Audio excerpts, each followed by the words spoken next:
Yo, Saints Talk listeners, what's up? We back another episode of Saints Talk, the official podcast, NewOrleans.Football. I'm your host, Kevin Washington, with the main man, Nick Underhill. Nick, what's up? Let's get started. Let's talk some football, man. How you doing? Big game, man. The streets are hot after this one, so we're gonna see how this podcast goes. Might have to bring a little bit of heat on this one. Yeah, I heard the Twitter streets was a little crazy. So I kept my door shut my windows, closed my blinds. I hid under my bed till things got back safe. Then I went back outside. Yeah, you couldn't tweet nothing yesterday. People were. Oh man! Yeah, the coach even brought the heat though. The coach even had some heat. So I mean, it was just that kind of day, man. He did. You know what? I looked outside. I like kind of peeked through your blinds when you see something going on outside, and you see it, and you ain't ready for that, and then you go back inside. That was me. So yeah, bulletproof windows and everything. All right, so man, it's been a while. It's been a while since we've spoken about this team taking a loss, and that's exactly what happened Sunday. The Saints lost to Philly. I think they lost for a lot of different reasons. We're going to get into them, but high level, starting from you, right? And like I said, we're definitely going to get into the details, but if you had to give someone like a quick synopsis of what happened this game, why did they lose to a team who I think had won maybe three games before this, what would you tell them? This Saints being, like a 10-win team at the time. They fell into the trap. They didn't look like they were ready to play a quarterback that's been a running quarterback his life. It seemed like there was some surprise to that. The contain on the right side of the defensive line was a significant issue, I think, in the first half. I don't think it was Trey Hendrickson's best game. Not to single anyone out, but I mean, he was, when they play teams like the Panthers, when Cam Newton was there, they would rush with a philosophy called a crush rush, and is trying to create pressure without anybody getting too far upfield. And that's what they needed to do in this game, and they didn't. And you saw him getting way out there, and it was just opening up running lanes, and that got corrected in the second half. But I just think the fundamentals were bad. I think that they had, I hate to use the phrase, but bad eyes. It's kind of the theme of the season. They had bad eyes on some of those running plays. You had guys trying to do too much, getting into the wrong gaps. It was just very fundamentally unsound football. But then you saw that lock in the second half, and they got better, but it was too late by then. But just flat and just not sound at all. Yeah, I tend to agree. There are a lot of different plays. You had guys, you had coverage buzz. You had guys hitting the wrong gaps. You had guys not fitting the run right. I think the quarterback was a little faster than, it's hard to see a guy when, a guy's faster in person than he is when you're looking at him on film. And so I think there was a few different things that went into that game. But, at the end of the day, it all kind of came together, and, they got a loss, man. They got a loss against the team they should have beat. And, we'll see how it, affects them going forward. But let's get into some of the details. So let's start with the offense, right? Because Hurts had a good game. I think it's fair to say he had a good game. He played well. I think there are some things around that, around how the game went that allowed him to play that way. I think the fact that the Saints didn't score in the first half allowed them to, kind of play to what you want him to be, right? You don't want Hurts in 3rd and 12 against the Saints, right? I think that kind of played into it. They were obviously aggressive going for it on first downs. In some drives, I think I remember, them getting 2, missing 2, maybe some more after that. There's just a few different things that went on with that game that allowed him to have success. But I think one of the main things was, he didn't have like these third and longs. He had these third and manageables, and he had these, he was in a situation where the team wasn't down, and the down and distance was advantageous to a guy who's probably not going to have to throw the ball for, 15 yards to get a first down. So I thought that was one of the things that kind of suited Philadelphia's game plan and allowed their game plan to work, is that, to get the Saints were, they didn't put points on the board, and they was able to kind of not have to create big yardage on crucial downs. Yeah, look, he was dynamic, and I think there's something to that thing about a guy playing in all the big games, and he didn't look fazed by the moment. He came out and he was fine, and it shouldn't be a surprise really, because again, he's played in those stages, and that was his college career, and he looked ready for the moment. And I think that there's an element of you look across the field and you see a guy doing some things that I think that you would hope Taysom Hill would be able to do, like some of his throws on the run. And I think he had a better feel for when to get out of the pocket and take off and run.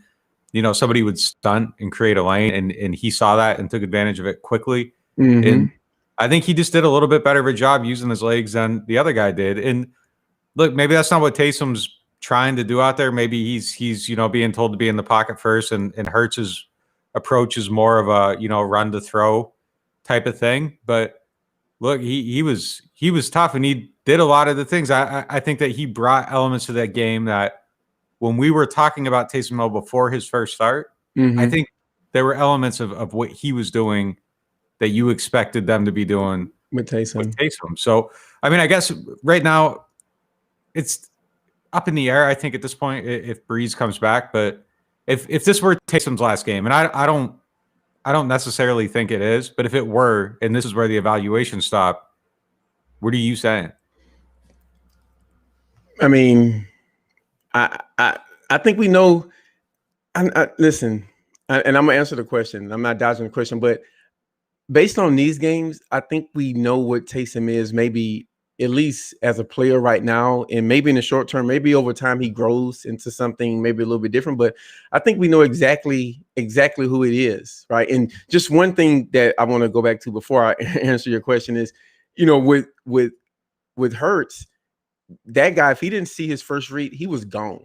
He had no interest in sitting in the pocket at all, right? He's comfortable running. He's an inexperienced quarterback, and he did something that he's very comfortable with, that he's probably been doing his whole life. So I think that he played that way, and it suited, you know, the game plan, and it suited him well. And with Taysom, I think that he sat back there and he wants to read the field, which I don't think that's the strength of his right now. And it led to him playing slower versus, you know, Hurts was maybe playing with a little bit more urgency. So when you say, what do you think of him? I think he doesn't see the field well. I don't think he reads the field well. I think he reads it a bit slow. I think we've said that for, I think, 3 weeks now.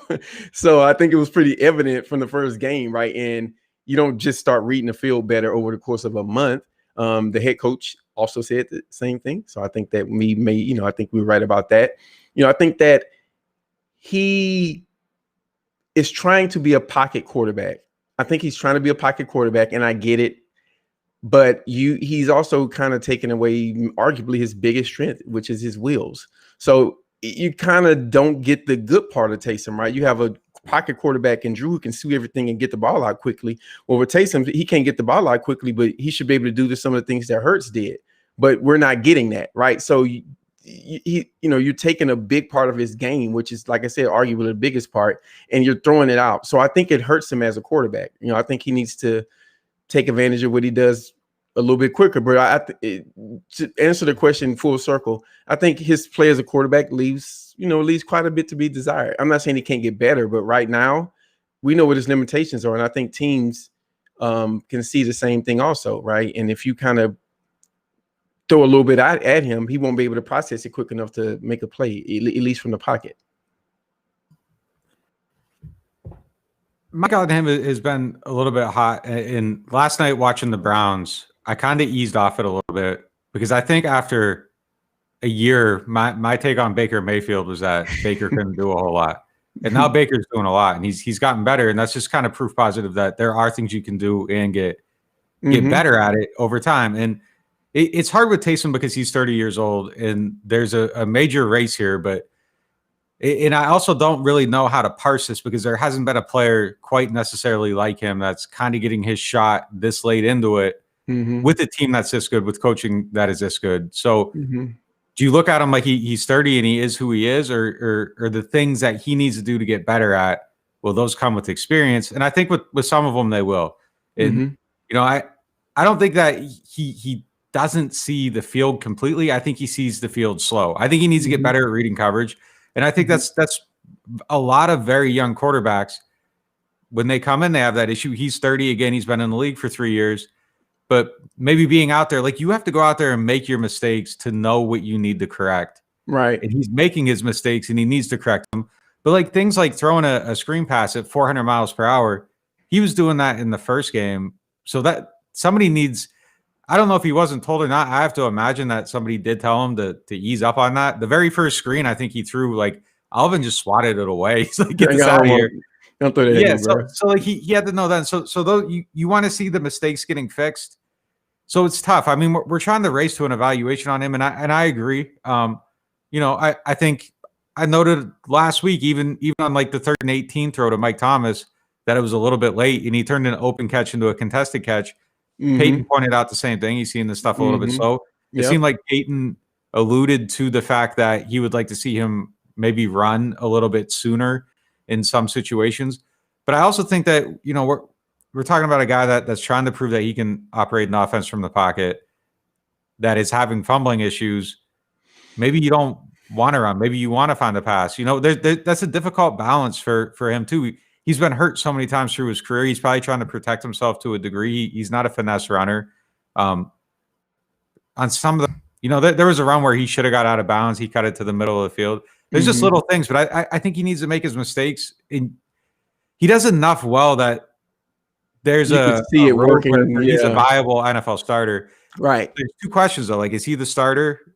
Should he be able to compete for it? I think he's done enough to where you're like, all right, see what he can do next camp. Has he proven that he's the franchise quarterback and you let Jameis walk and you don't do anything else? No, he hasn't. No way. And he could have possibly, if you're absolutely lights out, like you kind of have your guy, you probably don't spend $10 million on Jameis if that's what it takes to bring him back. But it hasn't been that yet. It doesn't mean he can't get there, but there's a lot that needs to happen for him to get there. Yeah, I'm with you. I think you make a lot of good points. One thing specifically that Coach Payton said about him was that he needs to process things a little bit quicker. And we've been speaking about that, but the second part to it, he said, is leading to more hurries and sacks. And I think that's 100% accurate, because guys are going to get beat on the O-line, and sometimes your guys are not going to have the best game. The Saints O-line didn't have a good game. Saints have a good offensive line. They didn't have a good offensive line on Sunday, and they played against a really good defensive line, and some of those guys got the best of them, no question. But it's leading to more hurries and sacks. Peyton did. Yeah. He said he needs to process quicker, and you're seeing more hurries and quarterback sacks with Taysom. He said that specifically, and you guys look, Ryan. Ryan made that point today. He got a little heat for it too. Yeah, but man. It was accurate. I thought it was accurate right away. Yeah. We need to send Ryan that quote so he can have some ammo to get that smoke back. Ryan from the Saints Twitter podcast. Yeah, exactly. So I think that is an issue. I think it's an issue, right? I think that's something that he needs to improve on. I think he needs to process that information quicker. As a quarterback, it's just hard to play. It's hard to play slow like that and stay in the pocket and try to read, right? If you're going to play slow like that, 1 read, 2 read, then you got to go.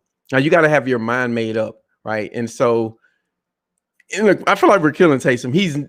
He does some things well, right? I mean, I think he's pretty accurate, to be honest with you, from the pocket. He's accurate from the pocket. If he sits back there and the picture is painted and the progression reading that's built into the play design is working as planned, he's going to hit the open receiver. I feel pretty good about that, right? I think he struggles on the move with his accuracy, and me and you have spoken about that, and I think you brought it up to me first. But yeah, I think he's accurate, right? He's mobile. I think there's some things that he does do well, but obviously we're going to talk more about the things that he's not good at, because it was just one of those games. So I still think they could win 10 games with him, with this team. I said it last week. I still believe it now. I think you could win 10 games with him on this team.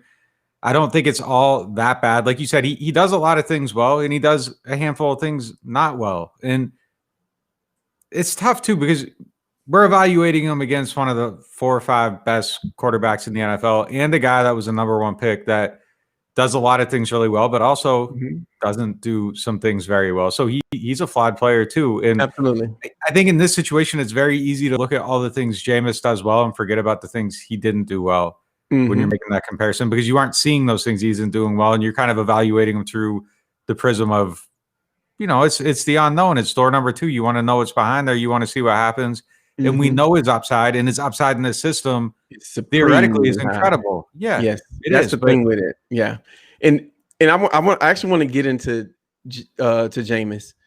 I have a question for you. And I'm leaning this, I'm seriously leaning this way. Now, I think the fumbles are I used deal breaker last pod, and we had a discussion about the Jurgen. I'm a little bit closer to it now because the pattern is just there. It's undeniable, right? It's undeniable. He fumbles every game. He fumbles he was fumbling before he played quarterback. He's fumbling since he's played quarterback, and then now you add the interception in there. It has to get fixed. He cannot play quarterback. He absolutely cannot play the quarterback if you're going to fumble the ball 16 times a season, and that's what he's on pace for, maybe more as a quarterback. So, just what's your thoughts on that? For me, I have an aggressive take on it. If it doesn't fix, I don't even want him near being a starter quarterback. If that doesn't get fixed, I don't think he has a chance. To be honest with you, and it's easy to say, okay, fix it, coach it high and tight. It's not working. It hasn't been working for the last 6-7 weeks. So that's my take on it. Where do you stand on it? I know mine is wildly aggressive. This one made Sean kind of snap and stop protecting him, which I thought was really notable. That Sean stopped protecting him in his news conferences before everything was kind of a protection, and it was kind of like, all right, like you got to get better. You kind of it got overshadowed by the Andrew Speed thing, but he kind of in a softer, less direct way, kind of said, all right, it's time to fix this stuff. I will say though that I think this fumble on its own, not within the context of the others, is a little bit different. But because there are all these other ones, the way he fumbled in this game, it's just like, oh, here we go again. But exactly, I mean, he got rocked from behind, didn't see it coming. It was 4th down. You got to protect the ball, though, man. Yeah, it's different though than kind of some of the other ones where it's like it's getting knocked out. He's not holding it right. He's carrying it as a ball carrier. He has a guy coming up the middle, a DT that reaches in and pops it out. This one was a little bit different. So it was a blindside hit. Let me give you this. Let me throw you the question from another angle. And I do agree with your point about Sean, because even during when he, on the I forget the name of the podcast he on with Trotter and Steve Weich, there was actually what happened. Huddle and Flow. It was like, hey, we didn't protect the ball this game, and one got through an interception, and the same guy fumbled it. So, with that said, right, into the point that you just made, I think the fumbling is more than just small hands. I think it's he doesn't have a feel for what's around him, right? He doesn't have a feel for that guy barreling down him from the backside trying to strip the ball loose. I just think it's a combination of things. I don't think it's just he has small hands, which I don't even know if that's the reason, right? I've never studied that, but I think it's just a combination of like his feel for pressure in the pocket, his inability to protect the ball. I think it's a combination of things, and I think even the fumble from this past game, it kind of plays into that. Like he didn't sense that guy from behind him, and as a quarterback, that's part of your job to know when that pressure's coming. I would say though, in this one, I felt like he navigated the pocket a little bit better up until that point. Like he did a better job of getting out of there. I think when he needed to, there were still plays where I think there was some meat on the bone in that aspect of the evaluation, but it was better relative to the ones before. There were a couple plays, where there was pressure and he was just out, and it was like, oh, all right, that's what you want to see. You want to see him do that. That play there, I just have a hard time because, like, I've seen Drew take hits from behind. I've seen every quarterback in the NFL get barreled down and take a hit from behind. And in a game like that, it was tough. You got a moving pocket. His internal clock was probably a little bit longer than it should have been. My biggest beef with that play is, and look, they set up the look. They ran the play before. They ran a different route, running up. They went downfield instead of to the sideline on it. And they've ran that play before. They got coverage they weren't expecting on it. The fact is, Emmanuel Sanders was on a linebacker without a safety over top on 4th and 2. I don't want to hear about Mike Thomas on the backside. Like maybe he should have seen it. Maybe he shouldn't have. You had Emmanuel Sanders in your purview on a linebacker 4th down. You got to throw the ball. If it gets picked off, it's a punt. Right. You can't take a sack there. That's the one thing you can't do.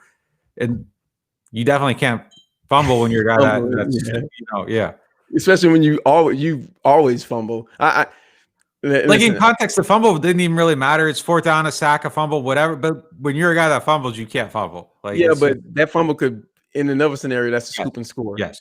Right. Yeah, you And got the so, right bounce on it. Correct. yeah. So I just think it's that's where you got to start the evaluation rhythm, right? Your quarterback, Peyton always says that football, when you're holding that football, you're carrying around the hopes and dreams of everyone in this locker room and in this organization, right? He said that a million times. And I think it's with the quarterback too. The quarterback number one job is to protect the ball and then execute the offense. So I just think it's a huge, huge issue. And I don't see how it.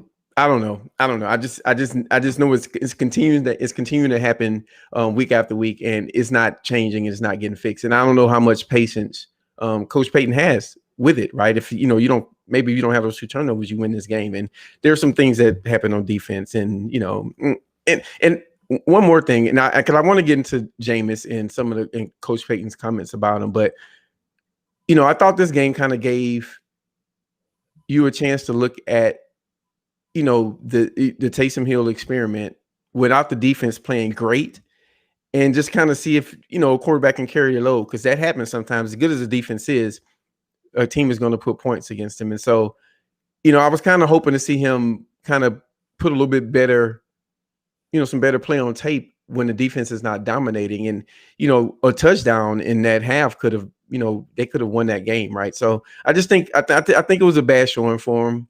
I don't want to keep killing him too much, because we gave him his flowers last week. So I think it's fair. But I just think there's some things that you would like to see cleaned up with him.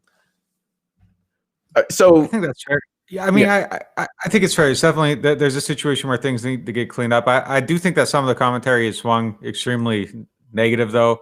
Yeah, that's fair. And it's every week. It's such a roller coaster with him. Like, people after the Atlanta game were saying he's more dynamic than Drew, and they got a better shot in the playoffs with him. And people after this game, and it's just like, I'm so tired of riding the wave with him. Honestly, I want to stop talking about it. And it's just like, I don't think it matters to this season. I don't think we have the answer for 2021 or 2031 or any of the seasons in between at quarterback. I think they're going to end the year with, again, two options. I think Jameis is an option for him if they can keep him. I think Taysom is an option for him if they can keep him. Yeah. If something wild happens in the draft, I think you have to keep your eyes open. Absolutely. So I think all doors are still open, and it's just, now if he goes out here and outduels Patrick Mahomes, like, all right. Yeah, right. So let me ask you this then. If Drew doesn't come back and play this week, if you're Coach Payton, would you consider starting Jameis Winston? I think you got to ride with the guy that you're with at this point. Because Coach Payton says go ahead. My bad. Go ahead. You're making your point. I think it would be a hard switch at this point. I think you're so far into it that it would be a hard switch. I'm with you. Unless you're disgusted, but I don't think he's reached that point yet, and I don't think it was bad enough to be disgusted with. But I don't know. Maybe I posed the question on Twitter. I said, "What's worse, Taysom's fumbling / turnovers or Winston's interceptions?" I didn't know the answer to it. I thought about it. I was like, is this worse? I was like, it might be. I don't know. I mean, you got the Bruce Arians asterisk beside his name, because everyone that plays for that man throws a bunch of interceptions, right? So if Jameis is throwing 15 a year, Tamus, gosh, we're butchering this, man. If Taysom is fumbling it at the rate he is, at least the ends are like punts. I don't know, man.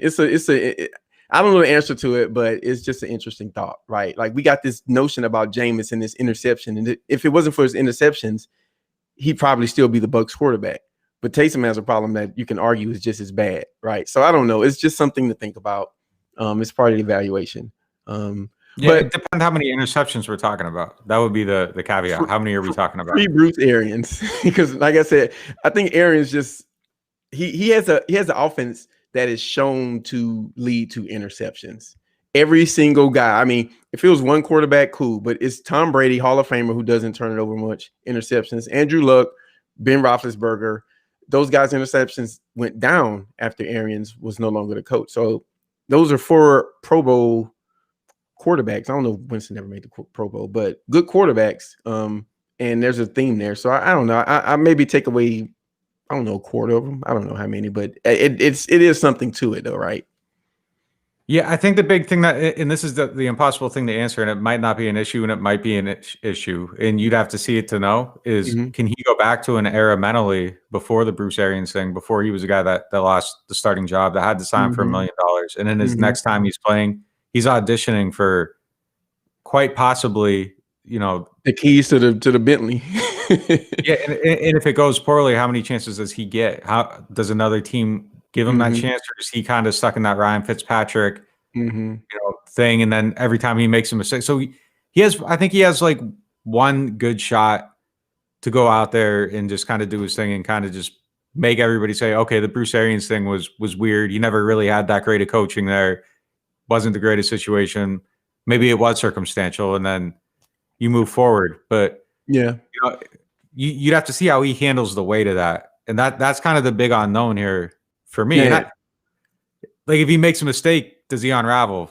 I doubt it. I bet he'd be fine. He's always been a pretty confident person. Yeah, from his makeup, I don't see it from him. Yeah, from him, man. Like, I mean, everything I read about this dude is like the reason why he throws so many ints is that he forgets about the last one that he threw. Like, he has no notion of the last. Now there's been huge consequences that he's never had before. That's fair. But I mean, Taysom he's had some luck with guys dropping ints. I mean, last week there was a guy that should have been, first game. So I mean, he's in his 3 games. He could easily have 4 picks, maybe 3. I'm forgetting off the top of my head. So in the fumble, like I said, the fumbling is there, right? You got 2 in the fourth quarter of the last game. I mean, my goodness. So yeah, but I just moving to the point with Jason, and these are some of the comments that Coach Payton made about Jameis, and that's why I asked you the extremely loaded question of would you consider moving to Jameis? Is he said the reason why he's starting Taysom is because he made a commitment to Taysom in the offseason before Jameis arrived, and so he kind of gave the man his word, like, hey, if there's a chance, then you're going to get it. I understand that, but he said, and he was very like, when someone's talking, they lean forward and they say it with a little bit more emphasis. And he's like, it couldn't be further from the truth that it like reflects Jameis negatively that Taysom is starting, which, I thought was interesting. He said, as a head coach and the organization, they love what they see out of Jameis. And the one that was interesting to me, he says it weighs constantly on his mind relative to each game as it pertains to starting Jameis Winston. And I was like, oh, that's an interesting quote, right? He's fulfilled his end of the bargain to Taysom. He's had his chance. And if you feel like one guy gives you a better chance to win, then, it's interesting. It's interesting. I don't think he will do it, right? Because I'm with you. I think he's just a little bit far, it's hard to turn your back on it now, but I wouldn't be totally surprised if there was a change. I'll say that. Yeah, look, Sean's comment was interesting to me too, but all that told me really is that they're comparable in his mind, and that he's probably went back and forth between it. I don't think Sean would ever play a player that gave him a lesser chance to win, because the whole team would see it and he'd lose the locker room. And he's talked about that throughout his whole career. One of the building blocks of his organization has been that he won't play the draft pick over the undrafted rookie just because. He mentioned that in that interview. That's how right you are. So he would never do that. He would never do that. So I think that he's starting Taysom because he believes in him. I think Sean is also a savvy person to know that he needs to make it very clear that Jameis is somebody that's in favor. Also because you want to bring Jameis back probably after this year for a more extended look at it. So you got to play to that. I think he's aware of the reaction and just wants to make sure that he's speaking fairly about a player and not kind of throwing him on it. Like if he's real dismissive of Jameis, that's not fair to him. And look, if somebody goes and signs Jameis and they start him also, they're getting the 3rd round pick. So, I mean, you don't want to do anything to hurt his perceived value either. So all those things, but I also believe that he thinks that Jameis is really good after camp, talking to people around the team. The thing he's saying to everybody now about thinking he had 2 starters, like that was his view. He thought he had 3 starters, counting Drew Brees coming out of camp. And Jameis did some really good things during. I think the thing that kind of got me was like how aggressive, like he said it in a way. I was like, it was a little bit more Sean in it. He put some bass in his voice when he made a similar comment on Sirius, and I was like, he emphasized the word James, like, and there's two people here in James. So I was like, and I'm probably, I'm reaching, I'm out here like, right. Like it's a Da Vinci Code or whatever. But the way he said it, I was like, oh, like, why are you emphasizing this man's name? Right. Well, you put the Amos in there. Well, I think he really likes both players, man. I really do. Yeah. I just don't. I don't think that there's ever a scenario where Sean's like, I'm backed into a corner because I made a promise to this player. I think that he likes him, and I think he thought that he gave him the best chance to win the game. I think that's fair. I think it's a little bit of both, though. I think it's a little bit of both. I mean, he's shown you enough that you feel like you can win with him, and if it's close, I don't know. I get what you're saying, but I mean, like he was. I mean, he went 3-1, so I can't really like second guess his decision either. Yeah, yes. I mean, I can't guess Peyton's decision because he knows that he has a team that can even this game, they didn't deserve to be in this game, and they almost, I mean, I don't know how Craig Robinson didn't end up with that that onside kick. Like, I have no idea how he didn't get that, because looking at the replay, that was a crazy play. But yeah, it's just interesting. It's interesting. I mean, he went on and on about James. He just kept going on about him. He has really good opportunity to be the starter of this team when Drew Brees retires. I mean, he was pretty open about it. And, I think there's, maybe he's trying to say, hey, Taysom, man, I need you to be prepared this week. You got another guy that's, looking over your shoulder here. So it's interesting, man. It's interesting.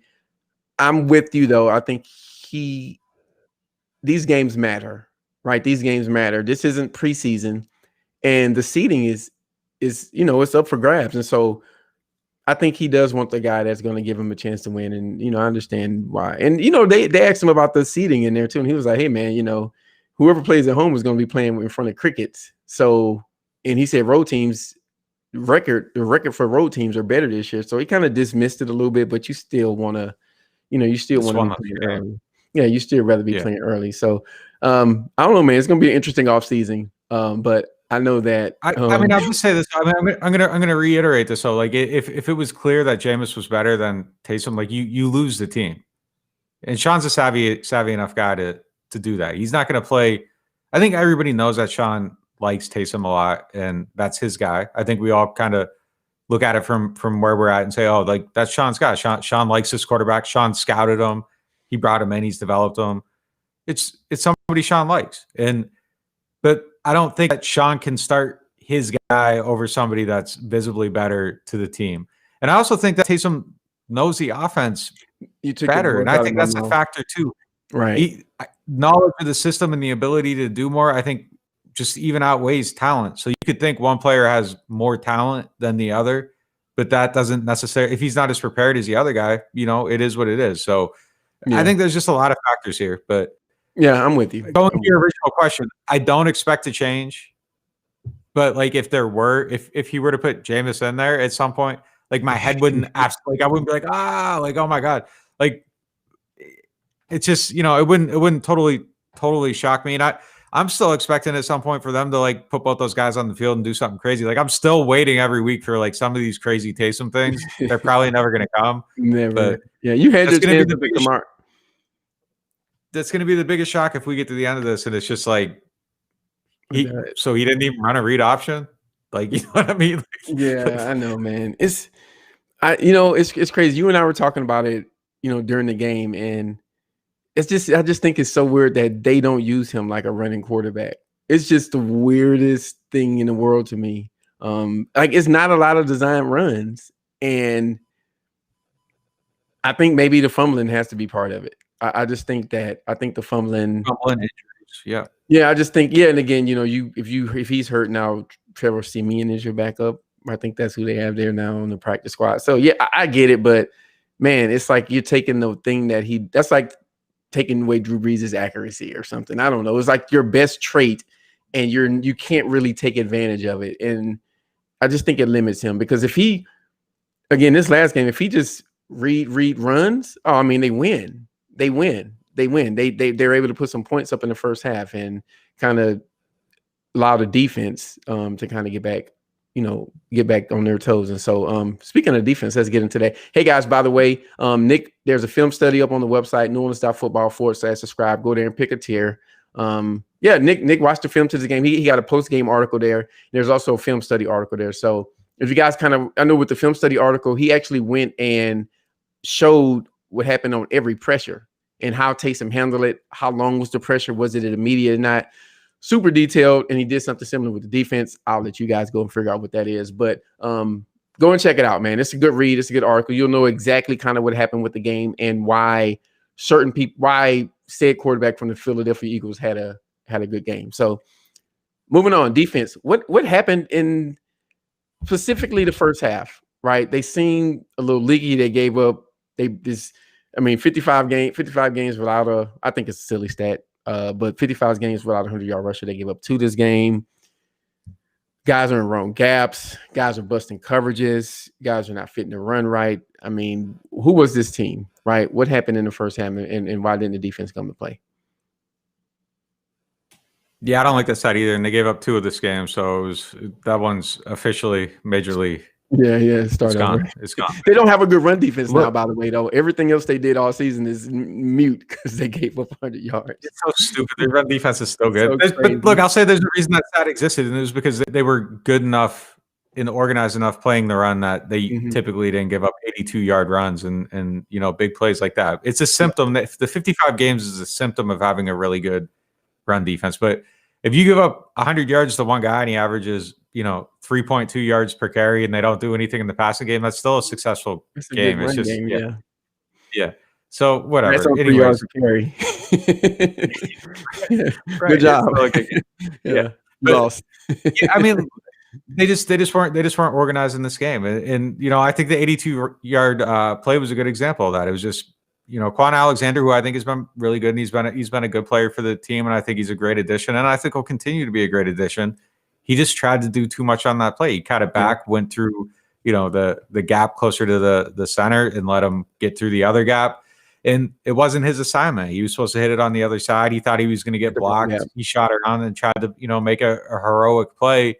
And you can't do that. But if you do it, you got to succeed. And he didn't. And it's open.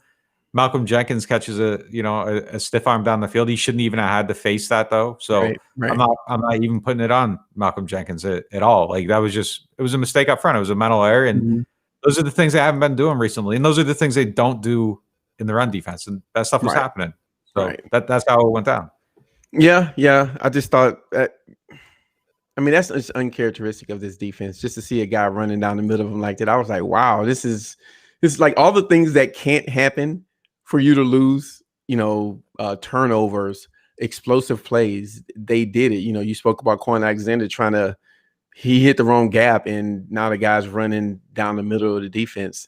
I think was it the end around to the wide receiver, Rager? I think Chauncey Gardner-Johnson busted that coverage. He was playing man while everybody else was playing zone or something like that. That wasn't a good look. We spoke about how the guys rushing the passer. Chauncey Gardner-Johnson drops that pick 6. I mean, that's that was a really big play, because the next play they got off the field, but the guy punted the ball, and it was like at the 1 yard line or something. And that was like Did you see that play? Like he dropped the pick, and without breaking stride, he was talking trash to their sideline. It was unbelievable. It was unbelievable. Like, without breaking stride, he's like talking. Like, I was like, dude, you got to be like unbelievable. I almost had that pick 6. It was pointed out to me, and I went back and looked. And I was like, oh my God, like he was actually doing that. It was unbelievable. Oh, man. He's He's a wild dude, man. I respect how he plays, but you gotta take the L on that play, bro. You just gotta take the L there, man. Because I mean, let him know you there, man. He did. He let him know. He definitely let him know. He was knocking on the door, and he told him. Yeah, he didn't come in though. He stayed outside. Man, I'm just like, but it was just so much was going wrong. Again, they didn't get into those third and longs. You got to basically play the run to play the pass, right? You got to work hard on first and second down to have fun on thirds, right? It's like you got to go to class to get the recess, and they didn't do that this game. They, Hurts had these 3rd and 4s and 5s and 2 and 3s, and I'm just thinking like, man, you gotta. This is not the game. As a rookie quarterback, the game couldn't have went any better for him. So I think the Saints were uncharacteristic, specifically the first half. They dug themselves they dug themselves in a 17-point hole. They almost crawled out of it, but not quite. So yeah, and I mean they didn't even get to rush the passer this game, which is I don't think they had any sacks. I mean it's just one of those games where things don't go right. They have some offensive linemen who you can beat, but that got nullified by how the game was played. So everything that's the strength of the Saints, discipline, run defense, not busting coverages, what they've been doing lately. They just went and forgot to do all that, and was the first 4 weeks of the team. They reverted back to that defense in the first 4 weeks, and it showed up, and they deserved to lose because of it, because that wasn't winning football at all. Yeah, I also think that part of just not getting a lot of pressure in this game too was just because they got punished trying to rush Hurts, and then I think you kind of dial back a little bit, and you got to be a little bit more conservative. But there are situations, and they weren't getting there. It just wasn't a good pass rushing game for them. It wasn't a good game. This game overall is kind of, I don't think it's instructive of anything. I think it's just kind of, they had a bad game. I think the thing you take from it is that they locked back in a lot of those areas pretty quickly. I think that's a good point. Yeah. I think that's a set. Go ahead. No, you go ahead. Yeah. All right. Well, thank you, Nick. So nice. I was trying to cut you off, man. No, I'm just playing. But no, listen, I do think man, I hate when you take the words out of my mouth, because you'll be talking and I'll be like, oh, I can't wait to say this. And you pause and all that. Okay, this is my time, but you're not finished. But anyway, yeah, I just think the fact that they did get back into it, to me, that says a lot. And, they're playing against a team who's the same way, right? The Chiefs stayed getting down, and then they just come back. They got a alien playing quarterback, but still. And I think, it says a lot about this team that they were able to get back into the game and, and not give up, right? And so Coach Payton made a comment, and I meant to bring it up at the start, but he said you can kind of feel it during the week. He blamed himself for this loss, like just straight up blamed himself. He said, man, this is my fault. I feel like I saw it coming. I wasn't able to do anything about it. And, that's interesting to me, right? Because as a coach, people are blaming Coach Payton, like, oh, he didn't have his team ready. And I just, part of me gets that. And I want your take on it. But the other part of me, it says sometimes it's just human nature, right? Like today this week, I've had a really hard time working this week. Like straight up, I've had to work late in the night because during the day, I'm just having a hard time to focus. And Zach Strief even brought it up. He was like, man, sometimes you'll get to the stadium and you just don't have it. You don't have it that day, and the team doesn't have it. And it felt like that was one of those games. And I don't really know how to explain it, but it felt like that's kind of what happened with those guys. It's just like everything went wrong before the game even started. There's only so much he can do too. You can tell them they aren't ready. They aren't practicing the way they need to. And if they don't do it, they don't do it. Look, I got friends one friend specifically who I think is incredibly talented in what he does and could, his potential is limitless. And I tell him all the time, man, like you got to work. You got to move. Like this is the only way that you're going to eat, and you won't accept anything else. And you could tell somebody to do something over and over and over. They got to go do it at some point. And right. If he felt it during the week, yeah, it's on him. It's his job. It's always going to be his job to make sure the team's ready to play. But sometimes there's just stuff you can't do. And what are you going to do? You got to go out there sometimes and get punched in the mouth and come out in the second half to play better. But, going back to that, like the stuff that happened, I don't take it as a fatal flaw. I'm not looking at it like, I saw everywhere on Twitter, first round playoff loss. No, I still think this team's going to the Super Bowl. Like I don't believe that. I don't think that you take anything from this game and say this is who they are. And look, if they get beat next week, that's not going to change my opinion of who they are as a team either. That's an extremely good team. And the wins and losses, like we still need to at some point. The starting quarterback isn't on the field. They went 3-1 with the backup quarterback with 3 road games. We got to talk about that. If they lost 1 game to the Falcons, I don't know if anybody's like, freaking out, say, oh, they lost the division game. Second time they played them. Oh, okay, that makes sense. Like, okay, yeah, they lost to Philadelphia. Philadelphia's not a great team. They lost to a quarterback making his first start. All of it's bad. I think people were justified in their reactions, but Like at some point, they're the 3-1. Are pretty hot, man. The streets are pretty hot. They're 3-1 with the guy that everybody was like saying couldn't play quarterback. So yeah, I'm with you. I don't think you can have a. I just don't know if you can take too much from this game. I mean, they got their butt kicked. I think the thing that concerns me is something that, man, I feel good. I feel like we've been hitting on some things this season. I feel good about that. But, we said, hey, the interior O-line is an area that this team can maybe be had. And listen, every team doesn't have Malik Jackson, Fletcher Cox, and Javon Hargrave. That's maybe as good as the interior defensive line that I can think of in the NFL, to be honest with you. Off the top of my head, the Rams have Aaron Donald, but, Barkers, I don't think that, collectively. So, yeah, I don't think that you're going to have a team that can beat you like that. But now you got Chris Jones coming up this week. It's only one of him, but he's one of those guys. He's one of those freaky interior guys. So that's an area that crept up again, and I'm still worried about it, right? So that's something that I think they do need to get cleaned up. But I'm not worried about, the defense, the defensive line. I'm not worried about the pass rush. None of that stuff. I think that stuff I think those guys will bounce back. And hey, look, man, maybe I don't really believe in this stuff, but at least they're going to be ready for this upcoming game. I think there's a 0% chance that they go into this next game and be like, oh man, I just ain't got it today, because who's coming into town. So, speaking of that game, the Saints do play. I guess in most power rankings, they're considered the number one team in the NFL, and you got one of those, again, like I said, aliens at quarterback. So, just high level, we don't have to get into an in-depth breakdown, but what are you kind of expecting for the game this weekend? I think it all comes down to how they cover Tyreek and which version of Marshawn shows up. And if they can take away that option, I think everything else becomes a lot easier. But if they don't, I think it's a much harder game. I really think that's the one matchup for the whole game. So do you think they even put Marshawn on Tyreek? I don't know. I mean, listen, I'll say this. I don't think I've ever seen that. I don't think I've ever seen someone on the field that fast.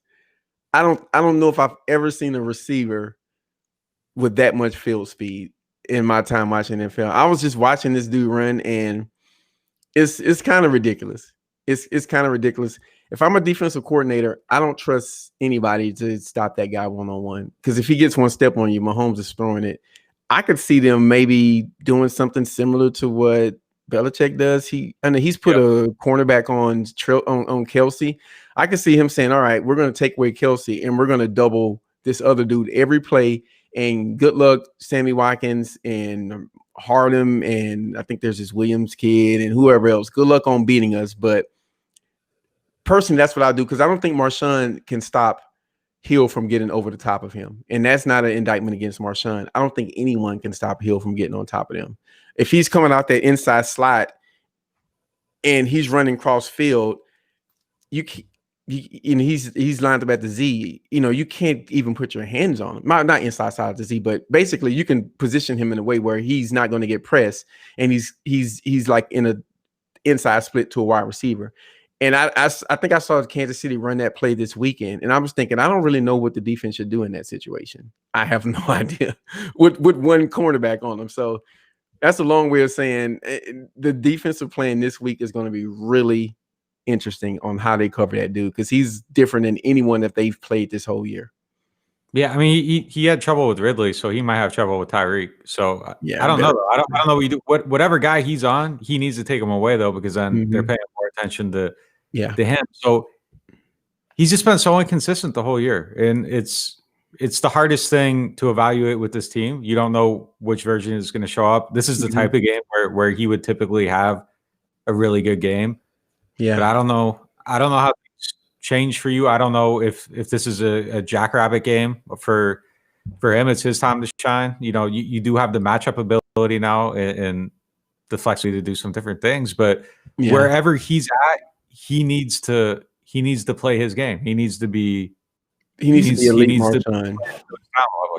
Yeah, and Jackrabbit has been really good this year. But the one thing I think that I would say has maybe gotten the best of him is that I've seen receivers get on top of him.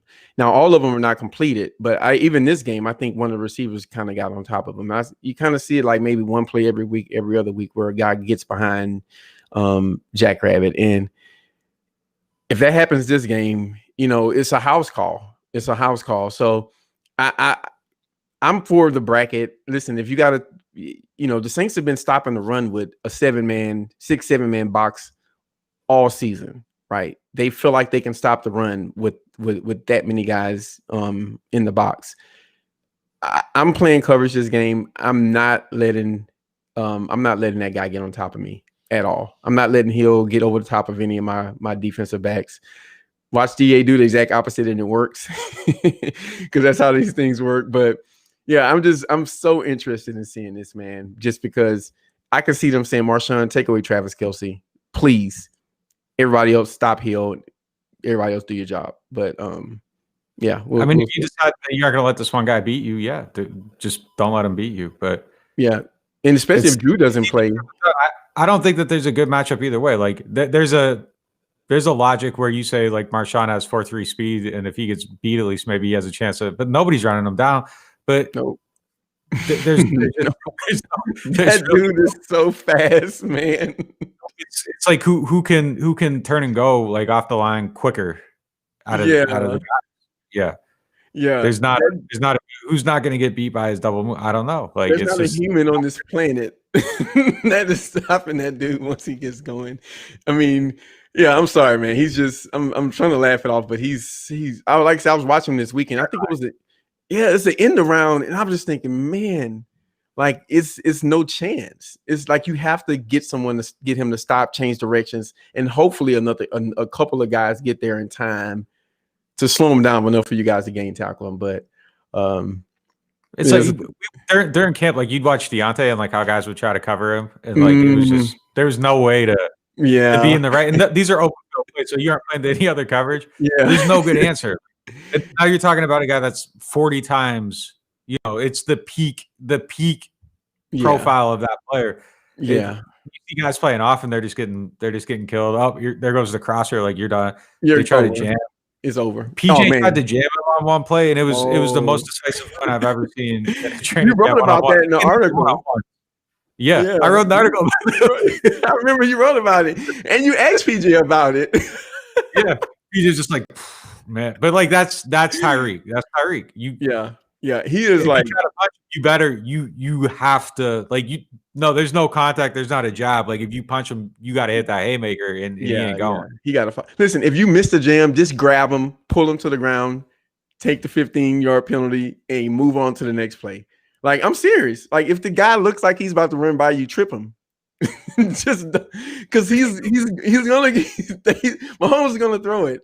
I was watching him. I watched him like the last couple of weeks, and they look like really mortal a lot of the times. Like I've seen teams like have success against him, and then it's like, 40-yard play to Tyreek, and it's like, there you go, game over. And so you have to like you gotta stop the explosive plays. I would make Tyreek Hill cross and route me from 10 yards and into death. And if they go on a 10-play drive and score a touchdown on the first drive, you live with it, right? But he can't get over the top of your defense.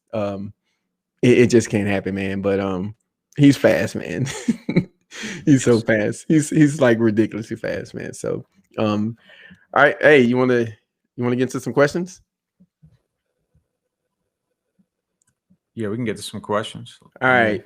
So hey, chat, if you guys got a question you guys want us to answer, and it's about football, then put it in chat and we'll get to it, and we'll try to answer as many as we can. I see one question here that we can just take. Oh, nope, there you go. You already got one up.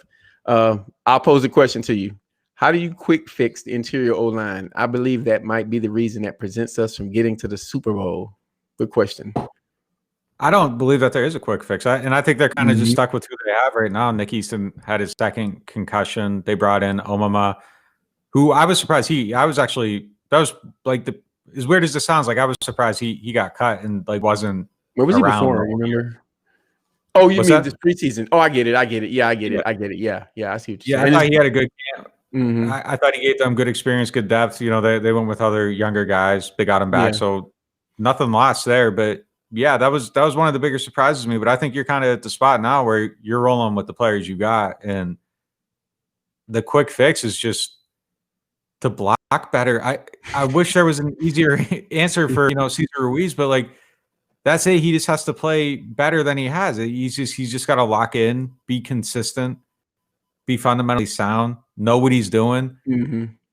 And I think he can get better. Like I think he's a talented player who's in a very difficult circumstance. Mm-hmm. He's playing a position that he hasn't been playing for a while. Yeah.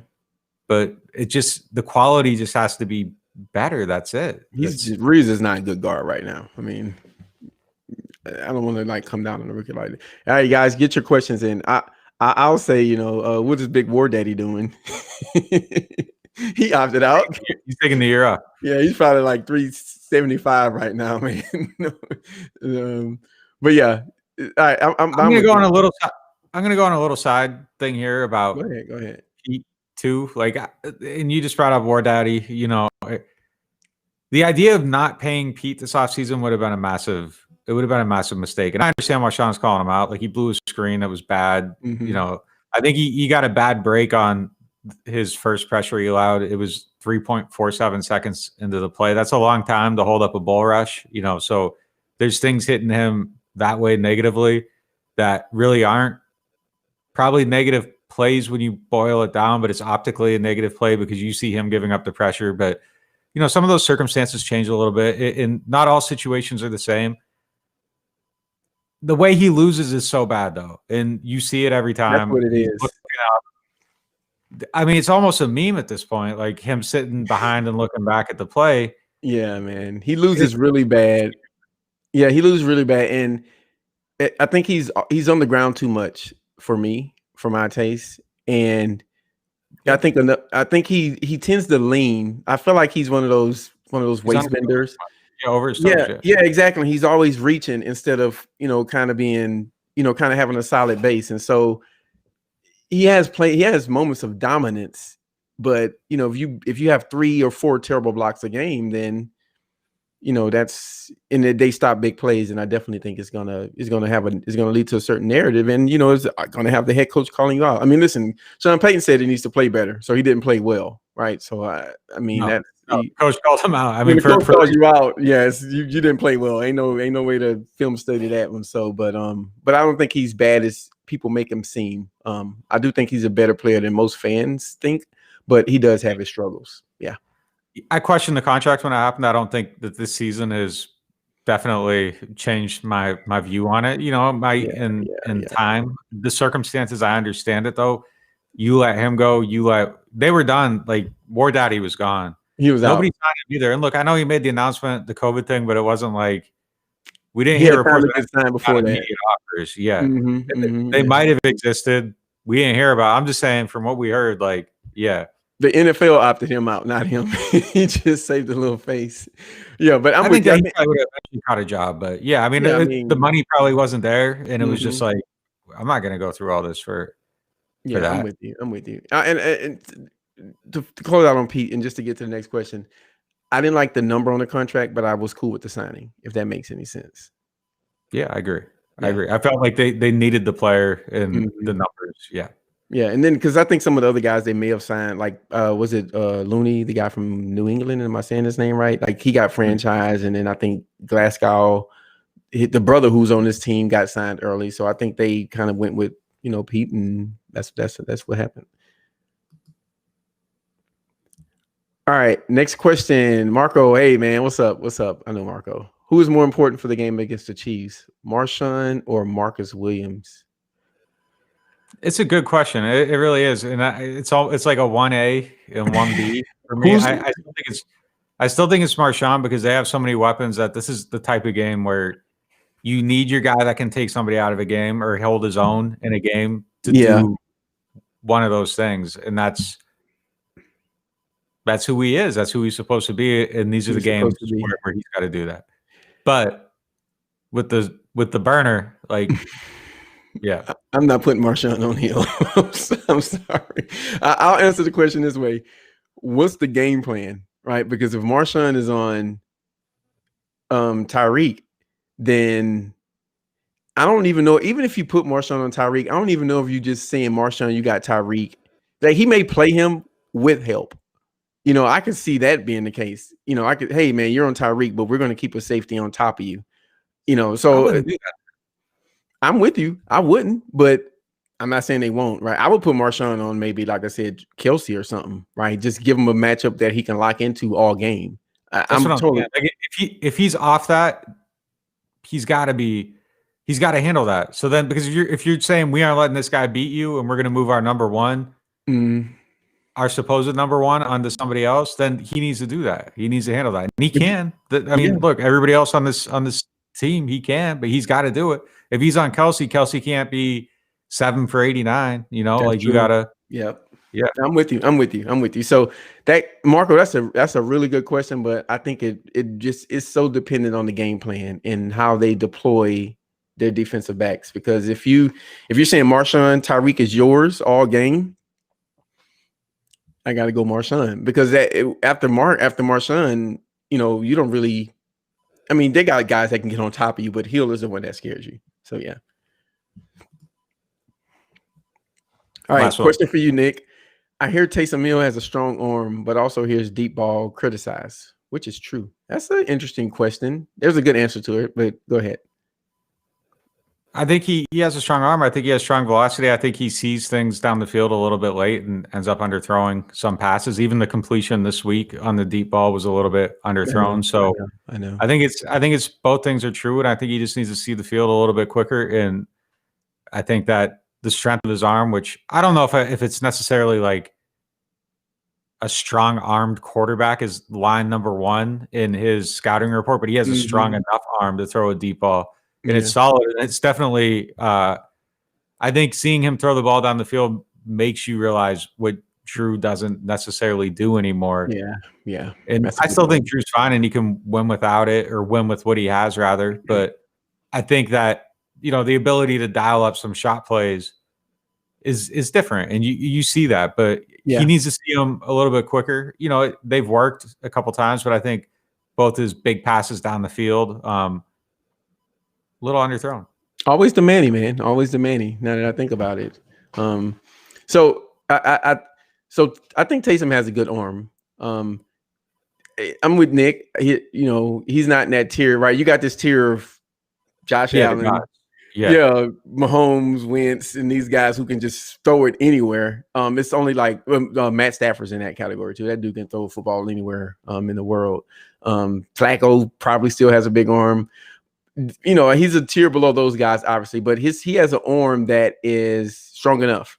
And I think the thing about the deep ball is a lot of people, I don't think you have to have a great arm to throw a deep ball. You don't have to have I don't know if we've ever said Drew Brees has a strong arm. I don't know if that's, I think he's had a NFL arm, right? But Drew Brees was arguably the best deep ball passer in the NFL for years.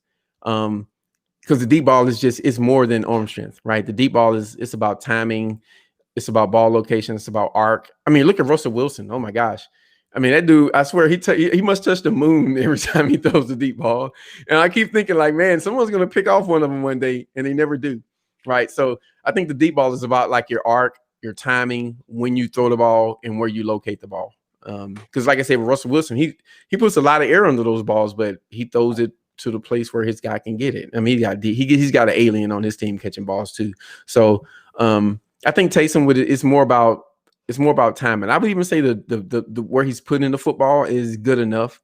I just think he has to throw it a little bit earlier. And that kind of goes back to what we said at the beginning of the pod, that, he sees things a couple of ticks slower than he should. And that affects him in all areas of the game, whether it's pocket passing, whether it's deep balls, whether it's scrambling. I think it's just something that he has to work on. So, all right, guys, that's going to do it for us for this episode.